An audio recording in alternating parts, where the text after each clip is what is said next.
students, hope you are all well. Today we are reading chapter 9, Urban Livelihood. Urban belongs to town and cities. So basically if we read this in this chapter we read how people live in cities and what are they doing, what are they working. So let's begin this chapter.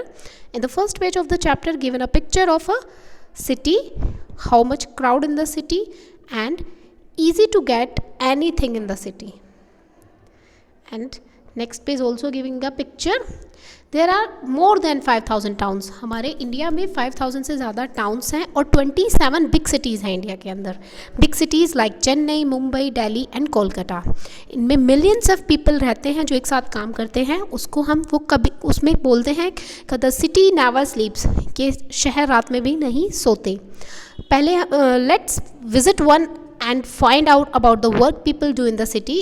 एक शहर में हम जाते हैं और देखते हैं लोग वहाँ पर क्या करते हैं. उस शहर में क्या उन्हें काम मिलता है या वो दूसरों को काम देते हैं. How do they organise themselves, वो कैसे सब कुछ अरेंज करते हैं और कैसे उनको काम रोज़गार मिलता है और कैसे वो अपनी अपॉर्चुनिटीज़ उन्हें मिलती हैं काम करने की.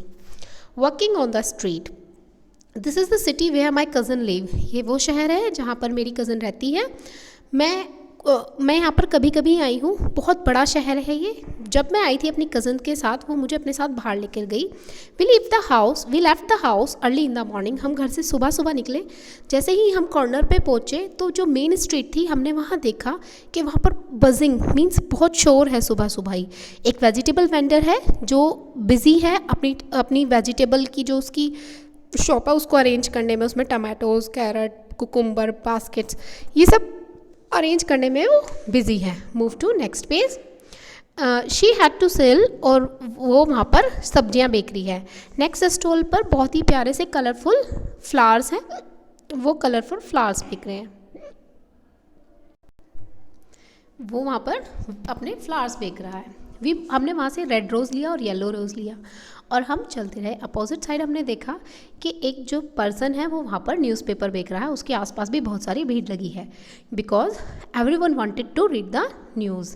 और बसेस भी वहाँ पर हैं, ऑटो रिक्शा भी मिल रही है वहाँ पर. बच्चे स्कूल जा रहे हैं. उसके पास में ही एक ट्री है और ट्री के नीचे कॉबलर बैठा है जो क्या कर रहा है, अपने टूल्स और अपना जो भी उसका मटेरियल है वो एक टिन बॉक्स में लिए हुए है, वो उसको वहाँ पर अरेंज कर रहा है. उसके नेक्स्ट साइड में ही रोड साइड पर ही बार्बर है जिसने अपना काम स्टार्ट कर दिया है. उसके पास ऑलरेडी एक कस्टमर है जिसकी वो मॉर्निंग शेव कर रहा है. A little way down the road, a woman was pushing along a cart with all kinds of plastic bottles, boxes, hairpins, clips, etc. और वहीं से थोड़ी सी दूर पे ही एक लेडीज़ जो है वो एक कार्ट को ले जा रही है. मीन्स एक ठेले पर बहुत सारे प्लास्टिक के बॉक्स है, उसके पास बोतल है, क्लिप्स है, इन सबको रखे हुए वो लेके जा रही है. और जबकि दूसरा पर्सन जो है एक साइकिल की ट्रॉली पर ले रहा है वेजिटेबल. जो साइकिल का ठेला होता है उस पर वो वेजिटेबल्स ले रहा है. वो लोगों के घर पर सब्जियां बेचने जाएगा जो स्ट्रीट में गलियों में सब्जी बेचते हैं. We come to a place where rickshaws were standing. हम वहाँ पर आए जहाँ पर रिक्शा खड़ी होती थी, जहाँ पर वो एक लाइन में खड़े रहते हैं सब और कस्टमर्स का वेट करते हैं. हमने डिसाइड किया कि हमें मार्केट जाना है जो कि वहाँ से 2 किलोमीटर दूर है. There is a story given of Bachchu Manjhi a cycle rickshaw puller. एक स्टोरी गिवन है बच्चू मांझी की जो एक रिक्शा चलाने वाला है. वो अपने गांव बिहार से आया था. उससे पहले वो एक मैशन का काम किया करता था, मींस घर बनाने वाला मिस्त्री. मेरी वाइफ और मेरे 3 बच्चे हैं वो गांव में रहते हैं और मेरी अपनी ज़मीन नहीं है. और अब गांव में मुझे मैसनरी का काम रेगुलरली नहीं मिलता है तो इसीलिए कुछ इनकम चाहिए थी. और जो इनकम मेरे पास थी उससे मेरे घर का खर्चा नहीं चल पा रहा था. तो उसके बाद मैं शहर आ गया और मैंने एक पुरानी रिक्शा ख़रीद ली जिसके पैसे मैंने इंस्टॉलमेंट में पे किए. और दिस वॉज कई साल हो गए हैं. I come to the bus stop. मैं हर सुबह मॉर्निंग में आता हूँ बस स्टॉप पर, वहाँ से कस्टमर्स लेता हूँ और मैं सुबह 8:30 बजे से शाम तक काम करता हूँ. शाम के 8:30 बजे तक काम करता हूँ. मैं 6 किलोमीटर की रिक्शा चलाता हूँ पूरे एरिया में और हर कस्टमर से 5 और 10 रुपीज़ डिपेंड करता है उनकी दूरी क्या है उसके अकॉर्डिंग उनसे लेता हूँ. जब मैं बीमार हो जाता हूँ तो मैं काम नहीं कर पाता तो उस दिन मेरी कोई अर्निंग भी नहीं होती है. मैं अपने फ्रेंड्स के साथ एक रूम शेयर करता हूँ रेंट का, जो फैक्ट्री के पास है मेरा कमरा. और मैं 80 to 100 रुपीज़ पर डे कमाता हूँ जिसमें से मैं 50 to 60 रुपीज़ अपने खाने पे और रेंट पर स्पेंड कर लेता हूँ। बाकी जो बचते हैं उनको मैं अपनी फैमिली के लिए सेव कर लेता हूँ। मैं अपने विलेज में 2 से 3 बार जाता हूँ पूरे ईयर में, और मेरी फैमिली उन्हीं पैसों से सर्वाइव करती है। बाकी पैसे मैं अपनी वाइफ को भेज देता हूँ, और मेरी वाइफ वहाँ पर एग्रीकल्चर वर्क भी करती है जो उसे वहाँ पर मिलता है। Move to next page. Like Bachchu Manjhi, जैसे बच्चू मांझी शहर में काम करता है, ऐसे बहुत सारे पीपल भी काम करते हैं। एक सर्वे में पता चला अहमदाबाद में 12% वर्कर्स हैं जो स्ट्रीट पे काम करते हैं। कुछ क्या करते हैं, अपने सामान बेचते हैं, कुछ किसी चीज़ को रिपेयर करते हैं, और कोई किसी चीज़ की सर्विस देते हैं। रिपेयर मीन्स जैसे कॉबलर आपके शूज़ रिपेयर करता है, और सर्विस मीन्स जैसे आपकी जिप ठीक करने वाला वो आपको सर्विस प्रोवाइड कर रहा है कि आपकी जिप ठीक कर देगा। तो ऐसे ही बहुत सारे वेंडर्स होते हैं, स्ट्रीट वेंडर्स, जो सामान को बेचते हैं, जिनके पास street vendors are those they have not permanent shops. उनकी अपनी परमानेंट शॉप नहीं होती है, उनके पास अपना टेम्प्रेरी वर्क होता है, वो ऑन द स्पॉट जाते हैं, वही करते हैं, और बाकी अपना सामान पैक करके अपने घर पे आ जाते हैं। वो उनका अपना काम होता है, वो किसी के यहाँ एम्प्लॉयमेंट नहीं करते हैं, मतलब रोज़गार पे नहीं जाते हैं वो किसी के यहाँ। They have to plan how much, उन्हें ये पता होता है कि हमें कितना सामान खरीदना है और कितना उनका उस दिन सामान बिक जाएगा। उनकी जो शॉप्स होती हैं वो टेम्प्रेरी होती हैं। कभी कभी वो पेपर बोर्ड पे भी अपना पेपर बोर्ड बिछाकर उसमें काम कर लेते हैं, कभी कभी कोई कैनवास लगाकर भी काम करते हैं, और दे में also use their own cards, कभी कभी वो अपने ठेले से भी काम करते हैं, या फिर प्लास्टिक शीट बिछा करके वहाँ पर भी वो अपना सामान रख लेते हैं स्ट्रीट पर ही, गलियों में ही, और वहाँ रखकर उस सामान को बेच देते हैं, बाकी अपना पैक करके फिर से अपने घर ले जाते हैं। दे कैन बी आस्क, उनको हम डिसमेंटल देयर शॉप दैट, वो उन्हें अपनी भी शॉप्स कभी भी वहाँ से उठानी पड़ जाती है अगर पुलिस आ जाती है, क्योंकि उनकी कोई सिक्योरिटी नहीं होती है, और सिटी के अलग अलग जगह पर हॉकर्स जो है अलाउड नहीं होते हैं। हॉकर्स मीन्स कहीं पर बैठ के आप अपना सामान बेचने लगो। सिटीज़ में ऐसी बहुत सारी जगह है जहाँ पर वो लोग अलाउड नहीं होते हैं, जिससे क्योंकि उनकी वजह से वहाँ पर ट्रैफिक हो जाता है। Vendors sell things that are often prepared at home, ज़्यादातर जो सामान बेचते हैं वो अपना घर पे ही सामान बनाकर लाते हैं। जो फैमिलीज़ खरीदती हैं वो साफ़ होना चाहिए, जो दिखने में अच्छा दिखना चाहिए। जैसे कि जो स्नैक्स बेचते हैं स्ट्रीट पर, वो मोस्टली स्नैक्स को घर से ही प्रिपेयर करके लाते हैं। For example rissole, have you eaten rissole? किसी ने समोसा खाया है? यस। तो जो स्ट्रीट वेंडर होता है, जो गली में ठेला लगाते हैं, जो सड़कों पर ठेला लगाते हैं, वो लोग क्या करते हैं, रिसोल के लिए घर से ही प्रिपेयर करके लाते हैं। मीन्स जो उसका डो है रिसोल का, जो बाहर की मैदा है, उसको घर से बनाकर लाते हैं। पोटैटोज़ को बॉयल करके घर से ही लाते हैं। तो मोस्टली वो सारा काम घर से ही करके लाते हैं। वहाँ पर वो आते हैं और आपको हैंड टू हैंड फ्राई करते हैं, देते हैं, और आप उसको रेडी टू ईट वो खाने के लिए हो जाता है। देर आर ऑलमोस्ट, हमारे यहाँ पर 1 करोड़ स्ट्रीट वेंडर हैं हमारी कंट्री में, सारे अर्बन एरियाज़ में। Street vending till recently looked upon only as obstruction. आजकल स्ट्रीट वेंडिंग को सिर्फ एक ट्रैफिक के उसमें देखा जा रहा है कि लोगों को आने जाने में प्रॉब्लम होती है। जब गलियों में, सड़कों पे दोनों तरफ ये ठेली वाले खड़े हो जाते हैं तो वहाँ आने जाने में प्रॉब्लम होती है। चाहे वो कितना ही एफर्ट लगा लें उस सब चीज़ों को अरेंज करने का, लेकिन वहाँ के जो लोग हैं उनको रहने में बहुत प्रॉब्लम होती है। तो गवर्नमेंट ने सोचा है कि इस लॉ को हम थोड़ा बैन कर देते हैं स्ट्रीट वेंडर्स, और उनको एक जगह, पर्टिकुलर एक जगह प्रोवाइड कराते हैं कि आप वहाँ पर जाकर अपना सामान बेचिए, जिससे कि पीपल को वहाँ पर ट्रैफिक ना मिले। Hawking zones have been suggested, और हॉकिंग्स जोन्स बनाए जाएंगे टाउन्स में और सिटीज़ में, जिससे कि सिटी भी ट्रैफिक फ्री रहे और उन लोगों को भी अपना काम ईजिली वो वहाँ कर पाए। It has also been suggested, और इसीलिए उन्हें सजेस्ट करा गया है, mobile vendors should be allowed to move around freely. सिर्फ मोबाइल वेंडर्स को एक जगह से दूसरी जगह जाने में कोई प्रॉब्लम नहीं होगी। Mobile vendors are those vendors who can sell their items on their cycle rickshaw और their e rickshaw from home to home. Hawkers need to be part of committee. Hawkers जो है वो भी एक कमेटी का part होने चाहिए, और उन्हें भी अपना डिसीजन लेने का हक होना चाहिए। नाउ इन द मार्केट में, when we reach the market, जब हम मार्केट में पहुँचे तो हमने देखा जो शॉप्स थी वो ओपन होनी स्टार्ट हो गई, लेकिन जो प्लेस था उस पर बहुत सारी भीड़ थी, क्योंकि अब फेस्टिवल का सीज़न आ रहा है। सब जगह भीड़ लगी हुई है शॉप पर, और यहाँ पर बहुत सारी शॉप है। स्वीट शॉप है, toys, clothes, footwear, utensils, electronics etcetera, और यहाँ पर एक डेंटिस्ट भी है एंड में। मेरी कज़न ने अपॉइंटमेंट ली थी डेंटिस्ट से। हम पहले वहाँ पर गए क्योंकि हम उसे मिस नहीं करना चाहते थे। हमने वहाँ वेट किया, थोड़ी देर इंतज़ार किया, फिर हम अंदर गए। डेंटिस्ट ने चेक किया, उसने बोला कि आपके टूथ में कैविटी है, इसको फिलिंग करानी होगी। मेरी कज़न जो है वो डर गई थी क्योंकि उसे लगा कि ये प्रोसेस जो है बहुत ही पेनफुल होगा और वो थोड़ी निराश भी हो गई। She allowed her teeth to go bad. उसने सोचा कि मुझे करानी नहीं है, क्योंकि वो डरी हुई थी, तो उसने कहा कि कोई बात नहीं, मेरा दांत खराब ही हो जाने दो। फ्रॉम द डेंटल क्लिनिक, आप डेंटल क्लिनिक से हम गारमेंट शोरूम पे गए क्योंकि मुझे कुछ कपड़े ख़रीदने थे। The showroom had 3 floors. हर एक फ्लोर पे अलग अलग टाइप के कपड़े मिलते थे। हमें 3rd फ्लोर पे जाना था क्योंकि हमें गर्ल्स के कपड़े लेने थे। Now next story is given Harpreet and Vandana business person. Harpreet और वंदना बिजनेस पर्सनस हैं।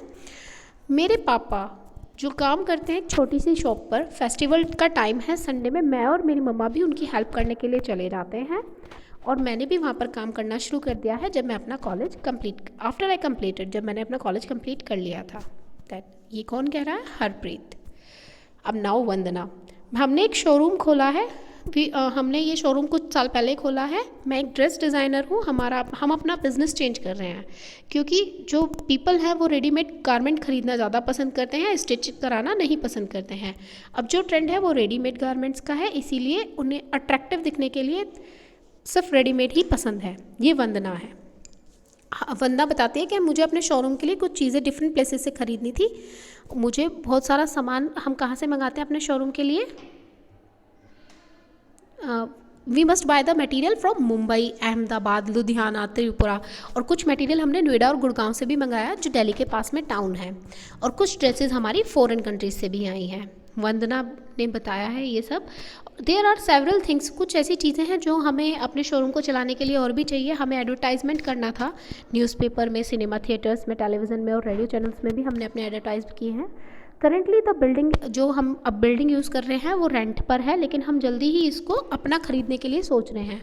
Ever since this market has became the man, क्योंकि ये मार्केट जो है बिल्कुल मेन मार्केट बन गई है, लोग यहाँ पर आते हैं, इसके आसपास ही अपार्टमेंट्स भी हैं और बिजनेस भी है लोगों का।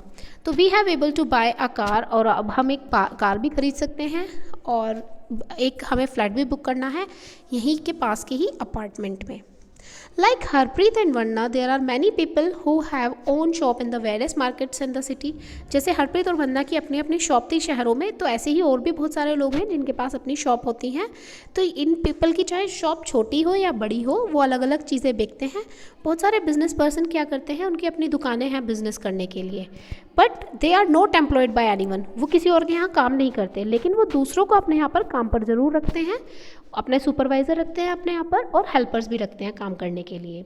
ये परमानेंट शॉप होती है। इनको लाइसेंस मिलता है म्युनिसिपल कॉरपोरेशन से, मीन्स नगर पालिका से, और म्युनिसिपल कॉरपोरेशन डिसाइड करती है कि वीक में एक दिन मार्केट बंद रहेगी। जैसे shop in the above market are closed, जैसे जो शॉप सबसे आगे हैं वो वेडनेसडे में बंद रहेंगी। And the market also has a small offices, और मार्केट में ही छोटे छोटे ऑफिस भी होते हैं, शॉप्स भी होती हैं, प्रोवाइड सर्विसेज भी होती हैं, बैंक्स होते हैं, कोरियर सर्विसेज होती है एंड अदर्स। तो बेटा आप स्मॉल ऑफिसेज तो समझ ही गए होंगे और शॉप्स भी समझ गए होंगे। प्रोवाइड सर्विस क्या होती है? जैसे आपका जूसर मिक्सर ख़राब हो गया हो तो उसको आप ठीक करवाने के लिए जाएंगे, तो वो एक पर्टिकुलर वो हमें एक सर्विस प्रोवाइड कर रहा है। तो ऐसी प्रोवाइड सर्विसेज की भी शॉप होती हैं, बैंक्स भी होते हैं, ये सब सिटी के अंदर होता है। In the factory workshop area, अब आती है फैक्ट्री और वर्कशॉप एरिया में। मुझे जरी का वर्क कराना था, और मेरी ड्रेस पे जिसकी मुझे ज़रूरत थी कि स्पेशल ओकेज़न पे। मेरी आंटी ने बताया था कि वो जानती है निर्मला को, जो काम करती है गारमेंट की फैक्ट्री में, और निर्मला का जो नेबर है वो जरी वर्क और एम्ब्रॉयडरी करता है। तो सो वी कोटा बस, इसलिए हमने एक बस पकड़ी और हम दोनों फैक्ट्री की तरफ चले गए। जो बस थी वो बहुत भरी हुई थी, क्राउड था उसमें काफ़ी ज़्यादा। हर एक स्टॉप पे पीपल गोट ऑन, हर लोग चढ़ रहे थे, अंदर आ रहे थे बहुत ही मुश्किल से।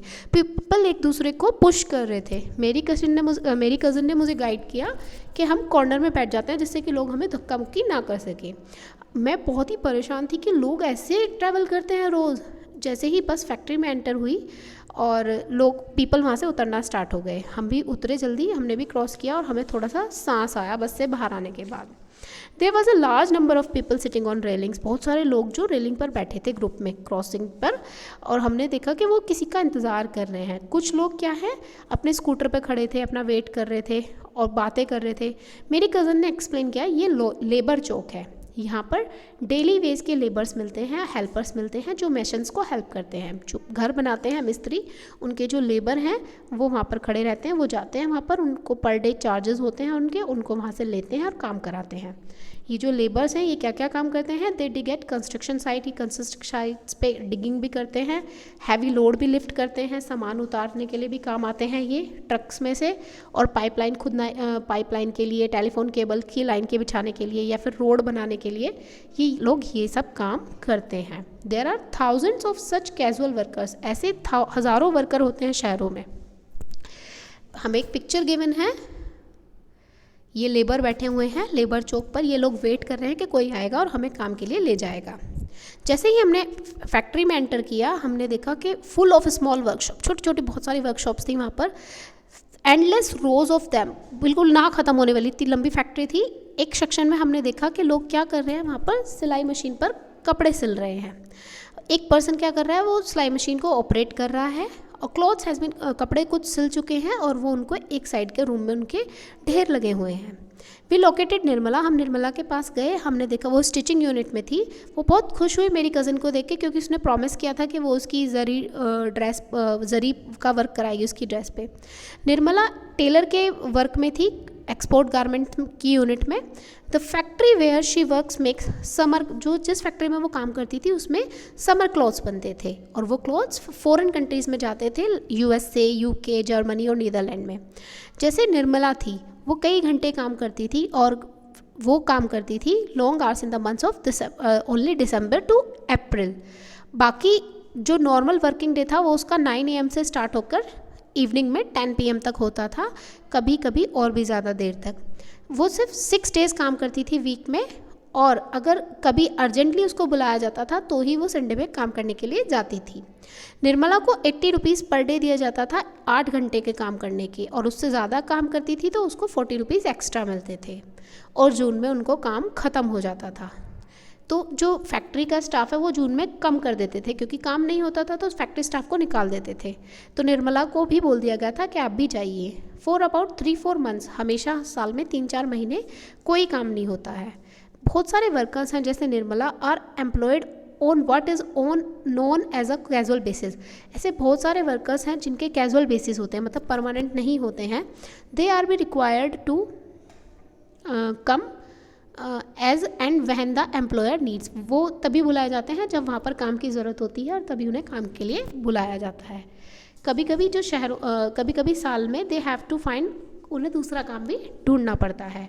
जैसे निर्मला की जॉब है वो परमानेंट नहीं है। अगर कोई वर्कर कंप्लेन करता है उसके पेमेंट के लिए कि मेरी पेमेंट बहुत कम दे रहे हो, आप ज़्यादा काम करा रहे हो, तो उसे डायरेक्टली बोल दिया जाता है कि आप यहाँ से जॉब छोड़कर जा सकते हो, क्योंकि इन जॉब की कोई सिक्योरिटी और कोई प्रोटेक्शन तो है नहीं, और ये लोग अच्छे से बर्ताव भी नहीं करते हैं लोगों के साथ। ये बहुत ही इल ट्रीटमेंट देते हैं लोगों को। इल ट्रीटमेंट मीन्स कि उनसे ज़्यादा टाइम ऑफ पीरियड वर्क कराया और उन्हें कम से भी कम पैसे दिए। They are also expected to work very long hours, और चाहते हैं कि बहुत ज़्यादा घंटे काम करें। फॉर एग्जाम्पल, एक क्लॉथ मिल में जो वर्कर हैं वो डे शिफ्ट में भी काम करते हैं और नाइट शिफ्ट में भी काम करते हैं, और हर एक शिफ्ट 12 आवर्स में ख़त्म होती है। तो दैट मीन्स एक वर्कर एक मशीन पे 12 आवर वर्क करता है, फिर सेकेंड वाला आके 12 आवर वर्क करता है। हम एक और इन्होंने पिक्चर गिवन की है जिसमें कॉल सेंटर है, जहाँ पर एम्प्लॉयमेंट का बड़े शहरों में नया रोज़गार बना है। ये कॉल सेंटर जो है वो सेंट्रलाइज्ड ऑफिस में चलाए जाते हैं, जहाँ पर वो लोगों की प्रॉब्लम को सॉल्व करते हैं फ़ोन पर, उनके कस्टमर्स की जो उन्होंने सामान ख़रीदा है या बैंकिंग का कोई है, टिकट बुकिंग का, ये सब कॉल सेंटर्स बनाए गए हैं लोगों के लिए। कॉल सेंटर्स जो हैं बहुत बड़े रूम में बनाया जाता है उनका वर्क स्टेशन, उसमें सारे कंप्यूटर होते हैं, टेलीफोन सेट होते हैं, और उनका सुपरवाइज़र स्टेशन भी होता है। India has a major centre not only for Indian companies. हमारे यहाँ पर केवल इंडिया के ही कॉल सेंटर नहीं है, इवन फॉरेन कंट्रीज़ के भी कॉल सेंटर्स हैं। वो जो कॉल सेंटर्स हैं has here as they can get up people who can speak, ऐसे लोगों को लेते हैं जो अच्छी इंग्लिश बोलते हैं और जो कम से कम दाम पर काम कर सकें। इन दी ऑफिस एरिया की बात आती है। मेरी आंटी सुधा जो एक मार्केटिंग मैनेजर हैं, उनको ऑफिस की 5:30 बजे से पहले वो ऑफिस से नहीं आ सकती थी। We thought we had get late, we took, इसलिए हमने सोचा अगर हम लेट हो रहे हैं तो हमने ऑटो रिक्शा ली और हम एक बार गए, उनका ऑफिस का जो एरिया था उसके आसपास बहुत बड़ी बड़ी बिल्डिंग थी, वहाँ पर 100 ऑफ पीपल आ जा रहे थे। सम हेडेड फॉर द, कुछ कार से आ रहे थे, कुछ बसेस से जा रहे थे। मेरी आंटी थी, वो मार्केटिंग मैनेजर हैं कंपनी में, वो बिस्किट की फैक्ट्री में मैनेज, जो बिस्किट बनाती है उस कंपनी में मार्केटिंग मैनेजर है। The factory where the biscuits are made, जो फैक्ट्री में बिस्किट बनते हैं वो बाहर जाते हैं। वो वर्क करती हैं 50 सेल्स पर्सनस के ऊपर, जो क्या करते हैं, डिफरेंट पार्ट्स, जो बिस्किट को different part of the city में भेजते हैं। उनको ऑर्डर मिलते हैं शॉपकीपर से और वो उनसे पेमेंट कलेक्ट करते हैं। और she has divided the city, उन्होंने 6 रीजन्स में डिवाइड कर रखा है सिटी को। एक बार हफ्ते में वो सेल्स पर्सन से ज़रूर मिलती हैं। सी चेक्स, उनकी प्रोग्रेस रिपोर्ट चेक करती हैं और उनसे जो उन्हें प्रॉब्लम फेस हुई है उसके बारे में बात करती हैं। और वो प्लान करती हैं कि जो एंटायर सिटी है वो has to work late and travel to different places, कि अपना काम टाइम पे करें, लेट ना हो वो बिल्कुल भी, और दूसरी जगहों पर भी जल्दी जल्दी सप्लाई करें। उनकी रेगुलर सैलरी आती है हर मंथ, वो परमानेंट वर्कर हैं अपनी कंपनी में। उनकी जो जॉब है वो अपनी जॉब को लंबे टाइम तक करना चाहती हैं। एक परमानेंट वर्कर है, क्योंकि वो परमानेंट वर्कर हैं तो उन्हें कंपनी के बहुत सारे बेनिफिट्स मिलते हैं। Savings for old age means क्या मिलता है उन्हें, उनका जो एक सैलरी का पार्ट है वो एज अ फंड गवर्नमेंट के उसमें जमा हो जाता है, वो उसका इंटरेस्ट भी, और उन्हें इंटरेस्ट भी मिलता है उस फंड पे। जब वो रिटायर हो जाएंगी अपनी जॉब से तब उन्हें वो मनी सारी इकट्ठा होकर मिल जाएगी। और मेरी आंटी को छुट्टियाँ भी मिलती हैं, उन्हें संडे का ऑफ मिलता है और नेशनल हॉलीडे भी उनकी छुट्टी होती है, और कुछ एनुअल डेज भी हैं उनके जब उनकी छुट्टी हो जाती है। मेरी आंटी को मेडिकल फैसिलिटीज़ भी मिलती हैं उनकी फैमिली के लिए। हर कंपनी, उनकी कंपनी पे करती है मेडिकल एक्सपेंसेस और कुछ अमाउंट उनके फैमिली मेम्बर्स के लिए भी। उन्हें मेडिकल लीव भी मिलती है अगर वो बीमार हो जाती हैं, और उनकी सैलरी भी नहीं कटती है। ऐसे बहुत सारे वर्कर्स हैं सिटीज़ में, ऑफिस में, फैक्ट्रीज़ में, जो गवर्नमेंट डिपार्टमेंट में हैं, जिनकी परमानेंट जॉब होती है। तो इस चैप्टर में हमने पढ़ा, देखो परमानेंट जॉब वाले भी लोग रहते हैं सिटी में और टेम्परेरी जॉब वाले भी लोग रहते हैं सिटी में। परमानेंट वाला सुधा की आंटी, और परमानेंट किसका पढ़ा हमने, निर्मला का, सॉरी टेम्परेरी पढ़ा हमने निर्मला का। और उससे पहले हमने क्या पढ़े, street vendors, right. They attend the some office, same office, वो कहीं ऑफिस में जाते हैं, किसी फैक्ट्री में जाते हैं, और उनको दे गेटर, उन्हें रेगुलर सैलरी मिलती है। वो कैजुअल वर्कर्स नहीं होते हैं, क्योंकि कैजुअल वर्कर्स को फैक्ट्री में कभी छुट्टी नहीं मिलती है। At the end of the day we got in to my, और आखिर में आकर हम अपनी आंटी की कार में बैठे।